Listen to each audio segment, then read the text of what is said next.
Hi everyone, welcome to part 3. We're back with Pippa. We're going through her journey, both in football and in her life. We're talking all about her journey as a member of the trans community, and we're learning all about her experiences both in football and in life. It's been really insightful, Pippa, to learn about your journey. So thank you for joining us, and welcome back to part 3. Thank you. Brilliant. So linking back to the grassroots football side, obviously we've spoken about your passion for football. So let's talk about your playing experience. So Yeah. where did you start? Where was your first sort of involvement in playing? Right. Well, football went back to school days. Like I said, I was not the best person. I was last to be picked. I was poor in goal, which is good really because I'm a goalkeeper today. But yeah, I played weekly, went in PE and games at school, and that was it. I wasn't very good, but I enjoyed it.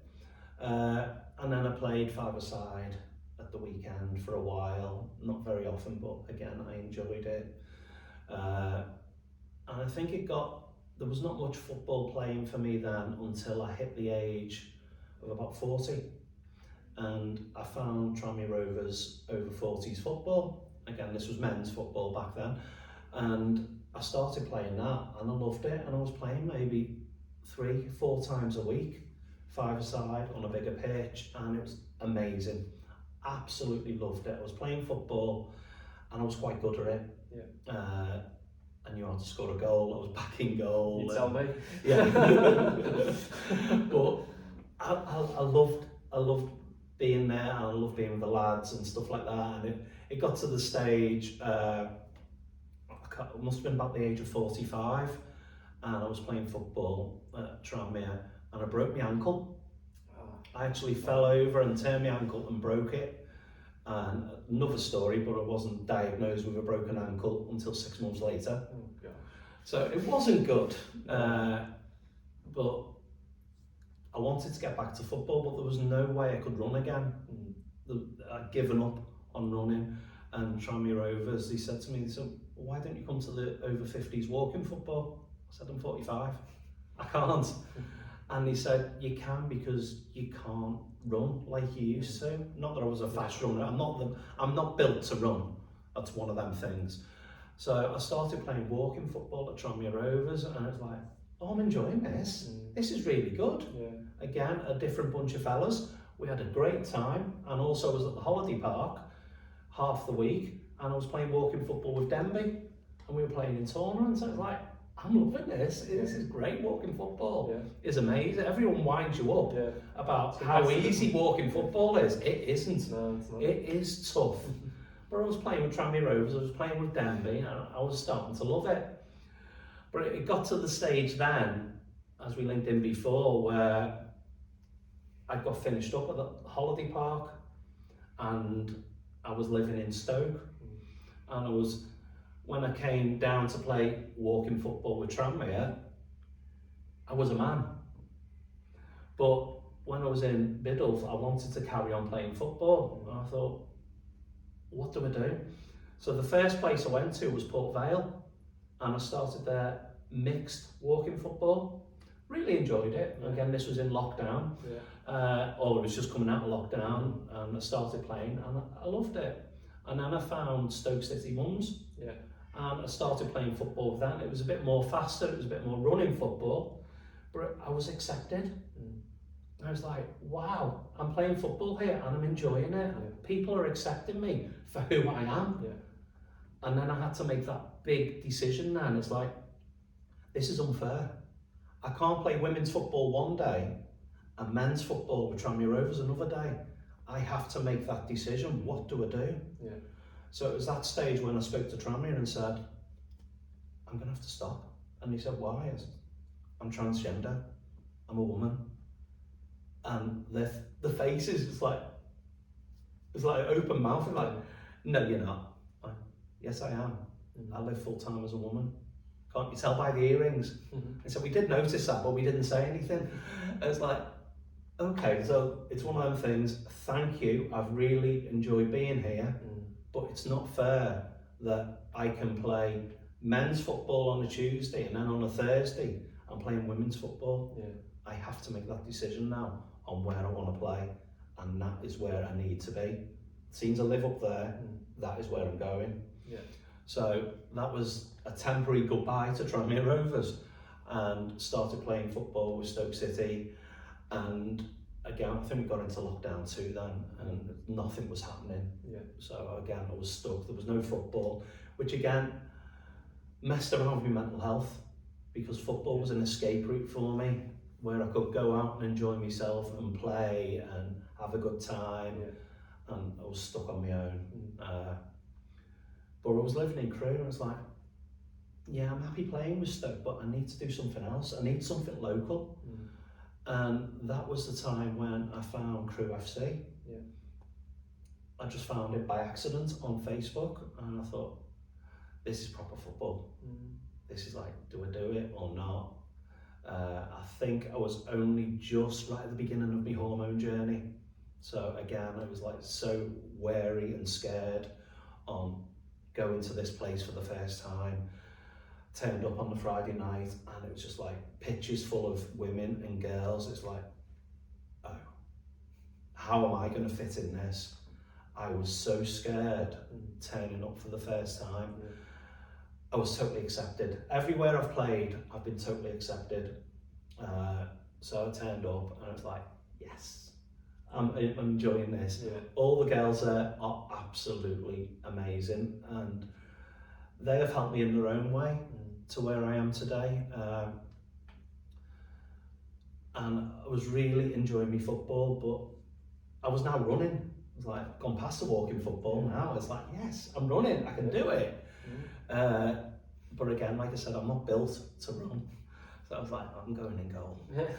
I'm happy to be in goal. Just give me a pair of gloves and I'll stay there. I'm good at it. So I ended up in goal. But that was probably the next part of my journey that took a turn for the worse, because we were having tournaments and games, and I was not allowed to play. I was officially banned from playing tournament. I could play in friendlies that we had at Crewe, which was great, and it was that stage where I actually started drinking, because I got I think it was the Inspire League, and I was told I was not allowed to play, and that was by the Cheshire FA. And it was like, my whole world collapsed. And the day I got that email, I put a drunken video up on me. I've video logged all my journey. So there's happy videos, there's bad videos, not for anyone else.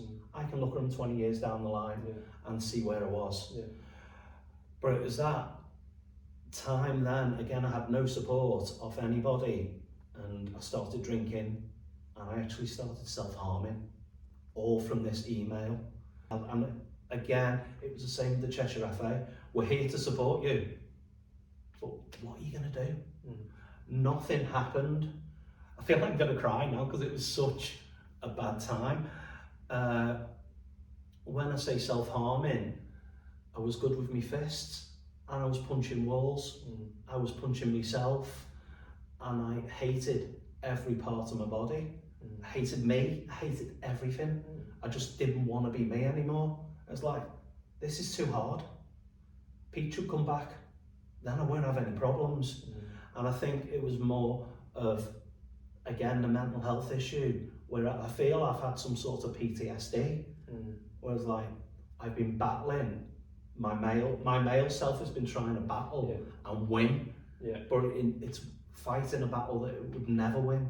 It would lose all the time, because my genetics were all male, but my head and my heart were female, and they were winning.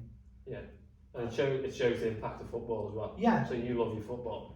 So naturally, when that gets taken away, it was a trigger. Hurt for you.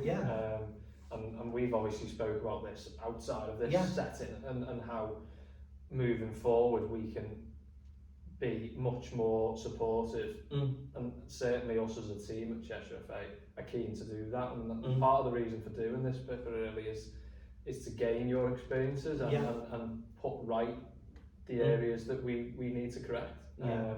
And I know it's great to see that you're back playing again. Yeah. So are you loving your football again? Is it great to be back? Totally loving it, because when it did happen, it was like, I said to crew, I said, I'm not coming back, and that's it.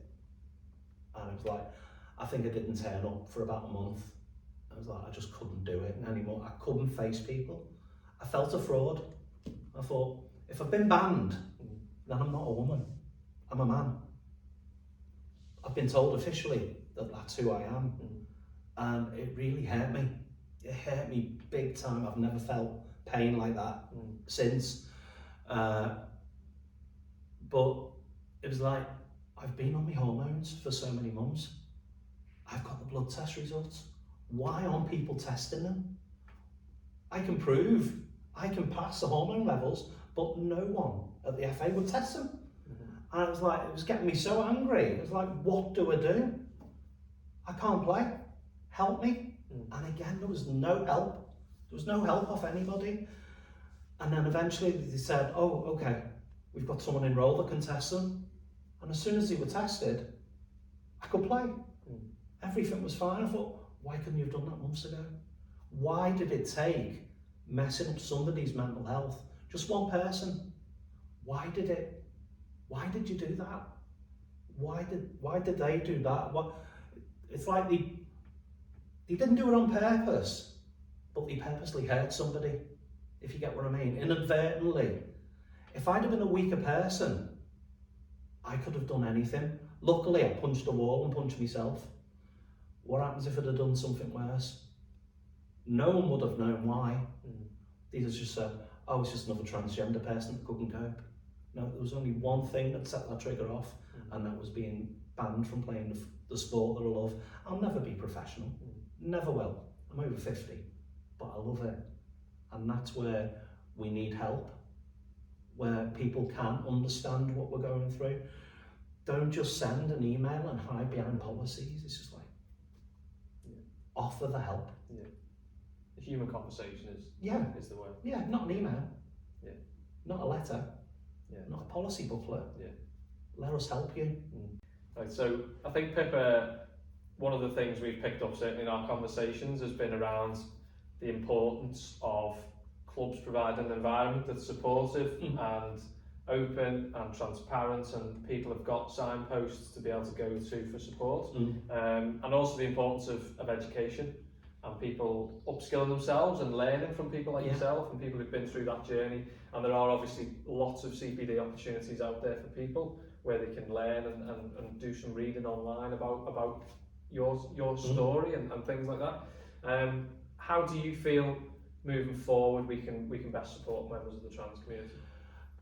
I think that now that we've come to a stage in time where we are now, times have changed, and that's a big thing. You look at the Olympics, and I watched the ladies football the other week, and there was a trans player playing. It was like, I was so impressed with that. I was so happy and so proud that someone was doing it. And I was like, I'm really happy with that now. But it's like, we need to support people. We need to listen to people, because what I feel is everybody at this moment in time is pushing the LGB bit. They're not pushing the T and all the other things. And not many people know about transgender. They think it's just a man wearing a dress, or a woman wanting to be a man, or whatever. Then they don't know what it is. Yes, there is different parts of it. There is cross-dressers that don't want to be women, but then you get to the stage where there's me. I am a woman. I'm not a man. I never have been. I might have lived a lie, but it's like, I'm a woman, and that is exactly who I am. And we need to be supporting people, clubs, with any gender issues that they may have. Educate. That's what we need to be doing. And it's the fact that there could be a little boy out there that's 7 or 8 that wants to play football with the girls, or wants to play football with the boys, but can't. There might be a parent there that knows that their child is transgender and all they want to do is play football. But they're too, not ashamed, because they'll never be ashamed of the children, but it's the fact that they don't know who to ask. We touched on it before about schools, that they need to be doing a hell of a lot more than what they're doing and teaching the real things in life, because there are different genders. We're in the 21st century now. It's not the 1980s where I'm growing up, where you're either a boy or a girl and there's no in between. We've got to be helping, there needs to be that support, and even from the professionals, the GPs, they don't know where to signpost people. And the gender clinics are so busy at this moment in time with waiting lists, and obviously the other major things that have gone on in the world besides this. And it's like, if you've got to wait 3 years for your first appointment before you even start hormones, then there's going to be transgender people out there that are not allowed to play football, or they're not allowed to play cricket or rugby or anything like that, because they're in the wrong body. They have not got the hormone levels to prove who they are. Luckily, I went out and did everything on my own, step by step. And if I hadn't, I probably would if I hadn't have gone out, I wouldn't be playing, because I would have only started hormones in 2 weeks' time. If I hadn't done that, where would I be now? And before hiding behind policies and emails, remember that you're talking to a person that is suffering. They are suffering inside, and they've probably suffered the whole life, which I have. I've had the good times where I've hidden things, but I've had the bad times, and we need to be there for the bad times, because there's so many things that could go wrong. Luckily, like I said, I'm strong.